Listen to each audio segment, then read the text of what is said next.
Live from New York, it's the show that's wishing you a happy Juneteenth. It's First Things First today. He's getting the money and he deserves the money. We all agree on that, right? I mean, this is what it is. He should get that. Okay, so I mean, I think that this question he should get this. I mean, it's going to be the biggest contract ever temporarily. Right. Like there are going to be other guys. Jaylen Browns was the biggest. Right. This is a player getting his third deal at his level of all NBAs. 26. Right. This is what they get. So, yes, I don't think there's any smart debate about whether or not you max out Jayson Tatum. You got a championship. So, yeah. But, yes, he does have something to prove, which is that he can play his best in the NBA Finals. That's what he's got to prove.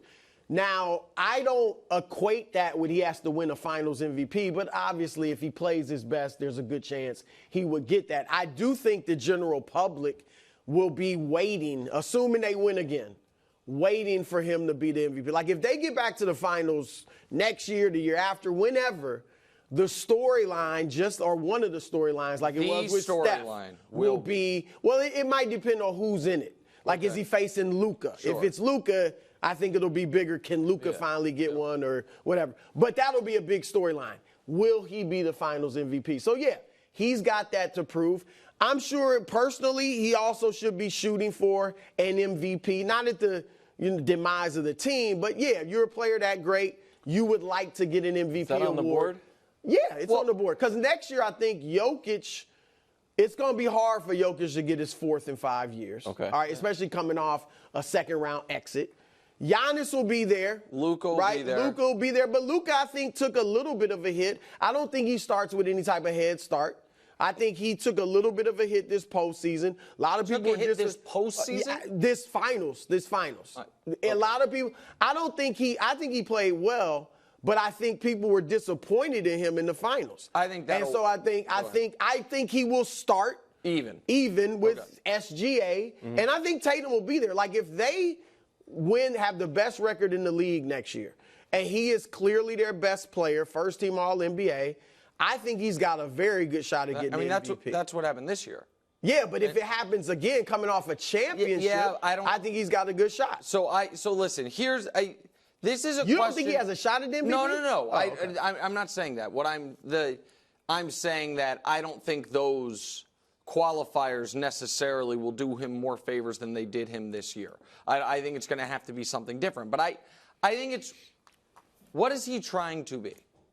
So like professionally, right? I'm going to use you as an example, Wildes, if I may. Does Kevin Wildes have anything more to prove? Well, what are you trying to prove? So here's what I mean. This is not a shot. I'm using you complimentarily. I'm getting my defense. No, don't get your defenses up. Like it. If your goal was to show the world I can be one of the best sports talk hosts, moderators, personalities, then no, you have nothing to prove. Well, I think you already have done that. I disagree with that. Okay, just play along with me for a moment, but that's please. not even You know what, though? Gosh darn it. Inside, Nick, I don't think can I just finish the point? I think he agrees with you. If your goal was, I one day am going to be on the same iconography as my idol, David Letterman, then you got a lot more to prove. Yeah. So here's my point with Tatum. What's Tatum's goal? If Tatum's goal is be the best Celtic since Larry Bird, he's probably on pace. He's got a shot. I think he and Paul Pierce. He didn't have a big three. Right, and Paul Pierce never made first team All NBA. I feel like at his peak, Pierce was better than Tatum, but I think Tatum right now is trending towards Pierce was being more clutch. Right. But I think Tatum is trending towards being the best Celtic of the last 30 years. Like best career of a Celtic of the last since Larry Bird. If that's the goal and that's where it ends, he's already a champion, then no. If the goal is be a perennial real MVP candidate, crack that top 3 player in the world conversation legitimately, then yes, he has a lot more to prove. I think I know what his goal is.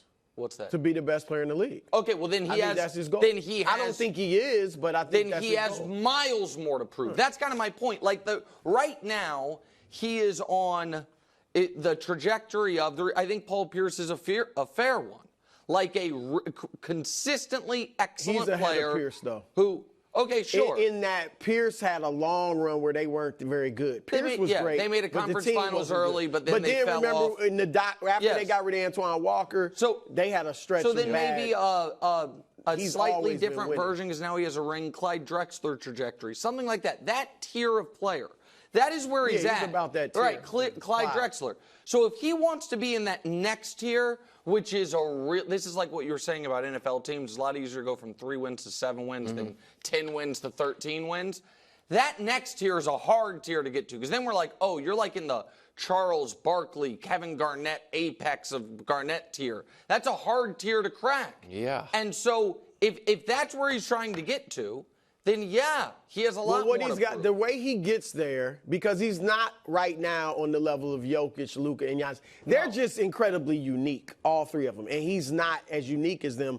But it's gonna have to be winning more championships and being great in the finals. Like if he wins another championship and is great in the finals, he might even have to win more than that. But those are the things he's got to do. What do you go ahead, Wallace? No, he's Hubs told me in my ear, and I think it's 7th best MVP odds, sandwiched between Anthony Edwards and Jalen Brunson. So if we're with the same, I think that's that's right. Newsworthy because we're talking like best Celtics since Larry Bird. Can he compete with Joker and Giannis?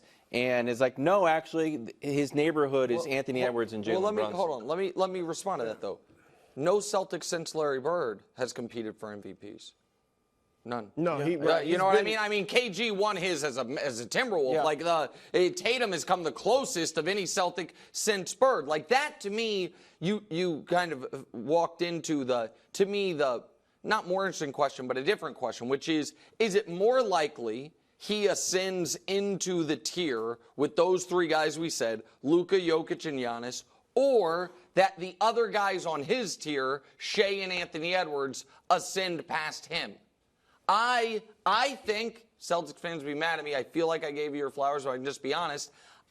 Maybe neither is the smart bet, but if one of the two is going to happen, I don't think he's going to catch those 3 guys. As an individual player. I just don't. I would agree with and that, I think Shea and Anthony Edwards have more, even though Shea's older than you think. Shea's 26. You know what I mean? And Anthony Edwards obviously has a lot more room to grow, have more room to grow than Tatum does. And so that's. Well, Shea is like next year, like Shea's going to start getting the pressure of, okay, no you're going to start winning. Right. Oh, like Tatum was that guy. When he averaged 19 in the playoffs against LeBron, this young kid, it was like, wow. He was that guy for a while. Now it's like, okay, you got to start with Luka. It's about to hit Luka. I think it already hit winning. Luka. Yep. It hit him in the finals, but now it's like you're going to have to start winning. The numbers are. We're not at that point anymore. Dynasty Watch. We haven't had a repeat champion since KD was on the Warriors, but we may be on the verge, according to Christopher Glasper of the Boston Globe. Excuse me, Christopher Gasper. With banner 18, mental block removed, the Celtics aren't going anywhere. This banner year was years in the making, and it should be just the beginning. Monday's 106-88 cathartic victory over the Mavericks in Game 5 in the Finals could mark the dawn of the NBA's next and Celtics' latest dynasty. Here are the title odds.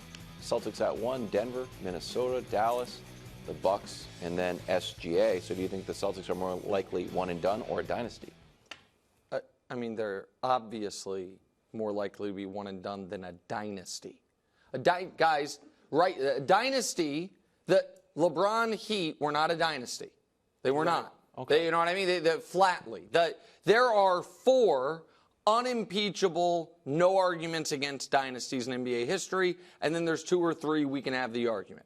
Russell Celtics, obvious dynasty, 11 and 13 years, 8 in a row. Magic and Kareem's Lakers, 5 rings in a decade, 9 trips to the finals, that's a dynasty. Jordan's Bulls, 6 rings in 8 years. Shaq and Kobe's Lakers, 3 rings in a row. Those are the 4 unimpeachable dynasties, and then the 2. Golden State? Well, so that's unimpeachable. Okay, so let me just get to it real quick. The Spurs are a weird one because they never won back-to-back, and there was a dynasty within their dynasty. But if you want to say 03 to 07, 03, 05, 07, that dynasty, fine.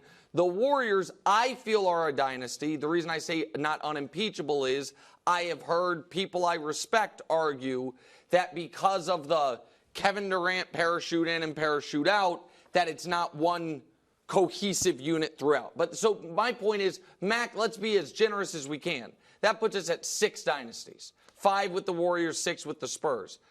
The dynasties are not common, hence why they're remembered the way they are. And what is super common in the NBA right now is one and done, is one championship. So right now they have the exact postseason resume of that Chauncey's Pistons. Over an 8-year stretch, 6 conference finals, 1 championship, 1 finals loss. The order's different, but that's what it is. And so, no, I mean, more likely of the two is obviously one and done than a dynasty. One and done is more likely. Even if they go back-to-back next year, I don't think they will win it next year, but let's say they do. Like you said, still not a dynasty. That's the problem. The Heat, the Pistons of Isaiah Thomas, who won 2 in a row, and then Olajuwon's Rockets. Neither of them were two championships is not a dynasty. Okay. If you want to go mini dynasty, like mini dynasties. Okay, that's fine. But that's not what we're talking about. This team will not be a dynasty. You got to win at least 3 to be a dynasty. In a short period all of time. And I would even throw now. Probably most people disagree with this, but I think we talk about them like they're a dynasty. Bird Celtics. Yeah. It's weird because the Lakers it was 2 at that time, but the league was so top heavy. Yeah. You only had 5 teams that whole decade reach the finals. Yeah. Forget win it, reach it. All right, so the league was very top Bird heavy. Celtics was a tough one. Yeah, so I kind of put them in there, and they had some turnover too. The first championship was different from the other 2, but those teams, all the dynasties that Nick mentioned, and then I threw a couple in, they all had guys who are undoubtedly top 12 all time. And some had 2 guys that were top 12. As good as Tatum and Brown are, I don't think any of us see them ever being in that discussion. So I do think it'll be one. Top and 12 King of the Hill yesterday. For current. Right, current. This is an era of parity. Period. And you got, it's a good thing to see, and I think this is something for Tatum to shoot for. Who's going to take command of this era? Jokic, he's got to be like, I want to take command. Giannis, it's there. It would be Tatum and Brown doing it, but it's open. It's almost like going back to the 90s when you had 1 or 2 superstars on most teams. It wasn't like big threes and things like that. And so who's going to take command of the era? And then there's another reason they won't be a dynasty. Oh, no, what is this? Here comes Wemby. How soon? How soon? Oh, not soon. That's it. How not soon? Soon enough to How prevent soon? Brew. Yeah, Brew. yeah. Hold How on. soon? Hold The on. Celtics, can I say? I didn't say it's next year. I said how as many soon? games in the playoffs as Wemby did the whole year. Dusty, lock this take up by Wild. That's just lock facts. up the They won 22 anger. games, and the Celtics won 60. I'm just saying, watch. Listen, out. can I ask you a real quick question? I told y'all he was going to be great, and I'm not saying That I was wasn't in France a hot scouting take. him. Yeah, I mean, no, but y'all disagree. Nick went off on me when I said. We didn't. No. What I say he's no going to one be. disagreed. Hold on. No, hold Nick on. Brew, did. Brew, wait a moment. No, I did not. I did thought I not went to have bridge the too take. far? I did not. Yes, I said I think you were going too far. But I didn't. When you said if he's Akeem Olajuwon, he's a disappointment. That's what I said was too Okay, far. is that true now? No, that will never be true. There is no basketball world where it's true. That's true. That's now true. It's true, It's Nick. now true that hold on, just real quick. It's now true that if Wemby's career, when it's over, we're like he had 2 rings. Touch better than Shaq, but not quite as good as Kobe. We're going to be like, what a failure. I don't.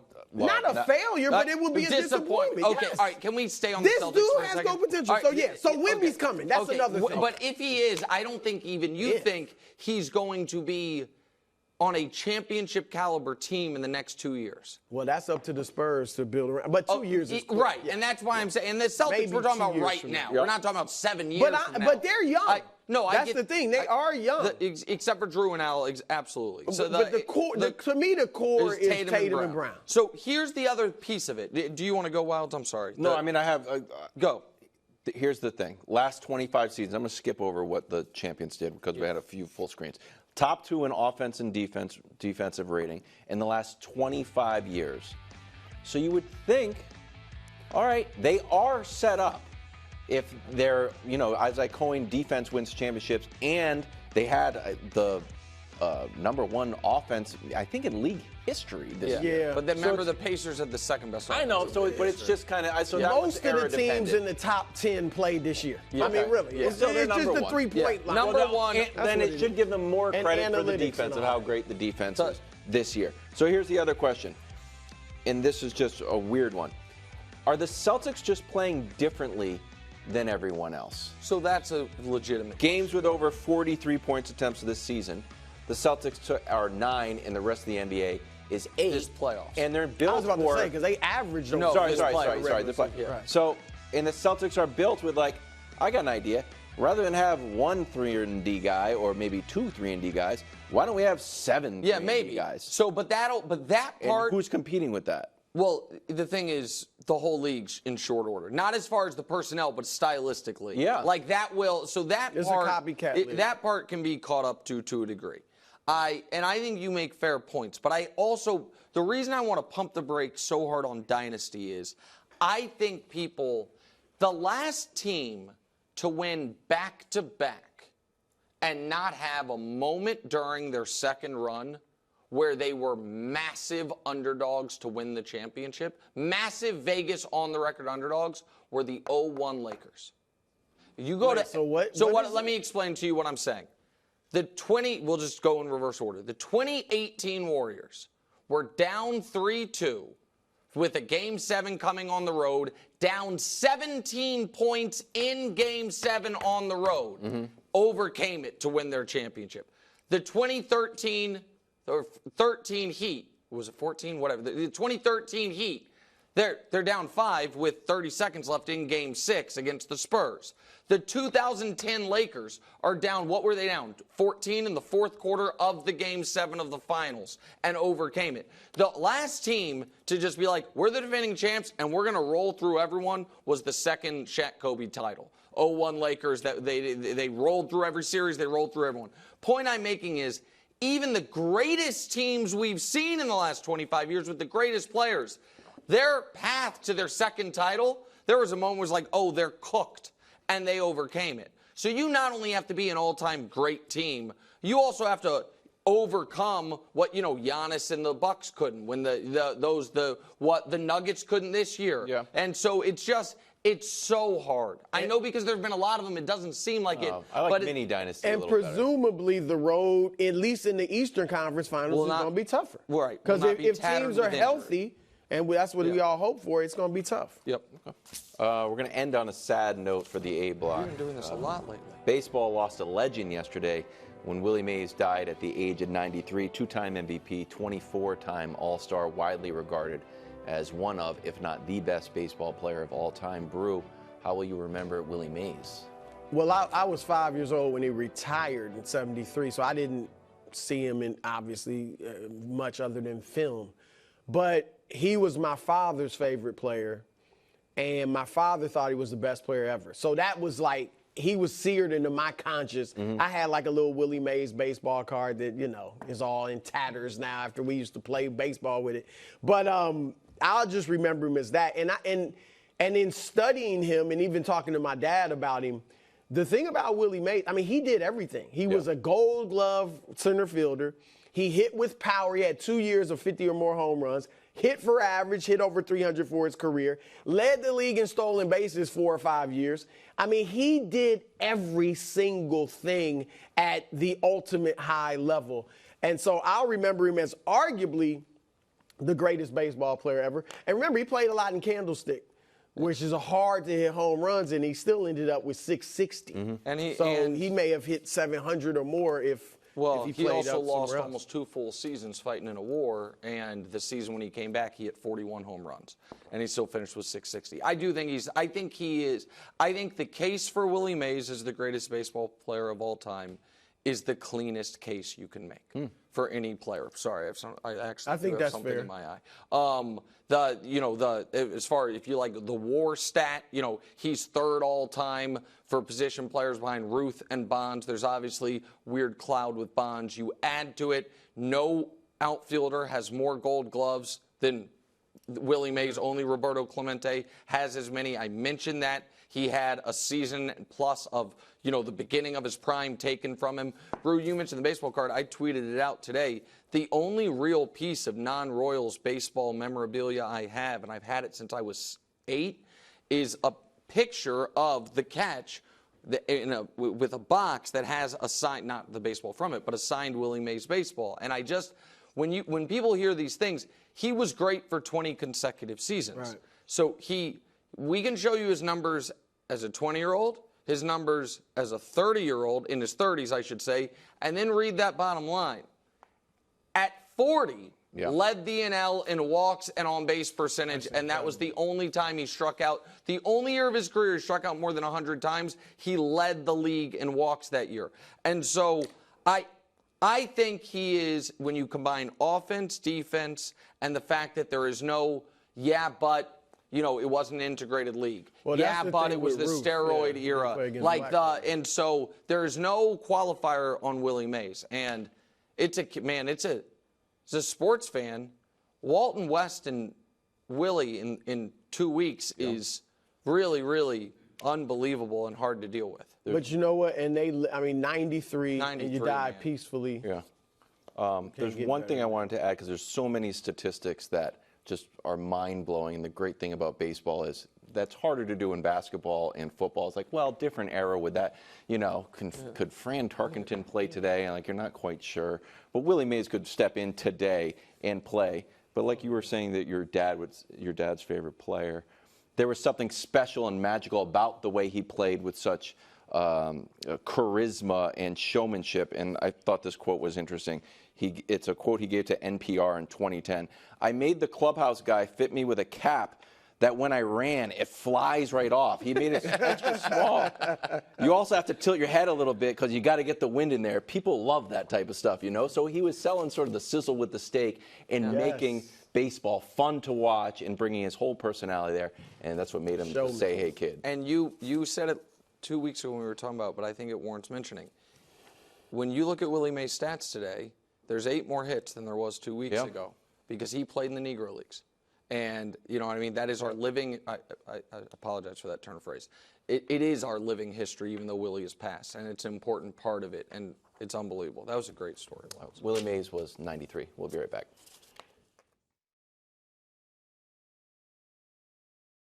Thanks for watching. Subscribe here to get more from the show and to check out clips from other shows on FS1.